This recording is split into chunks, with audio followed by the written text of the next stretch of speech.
చూడడం ఆ టైం అయితే 12 అయిపోయింది. ఇంక పడుకుందాం రేపు మళ్ళీ శుక్రవారం కదా అనుకుంటా ఉన్నాను.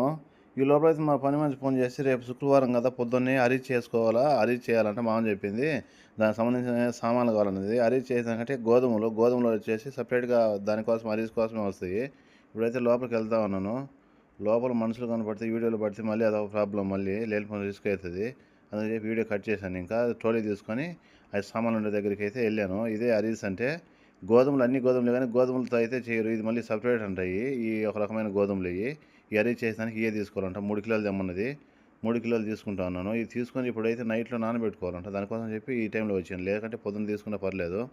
ఇంక తెచ్చినట్టయితే ఇంటికి వచ్చేసాను తీసుకొని పని మనిషిని అయితే బెల్ కొట్టాను. పని మనిషి అయితే వచ్చేసింది. పని మనిషికి ఇచ్చేసాను. ఇచ్చేసి ఇంకా అలాగా సర్లే అని చెప్పేసి ఇంకా రూమ్లోకి వచ్చి కూర్చొని ఈ లోపలైతే మా బాబాయ్ ఫోన్ చేసి బయటికి రా అని చెప్పి 200 అయితే నా చేతిలో పెట్టాడు. మొక్కలు పని చేసాం కదా, వాడి కోసం అప్పుడప్పుడు మా బాబాయ్ లేస్తూ ఉంటాడు. వీడియో నచ్చితే లైక్ చేయండి, షేర్ చేయండి, సబ్స్క్రైబ్ చేసుకోమర్చి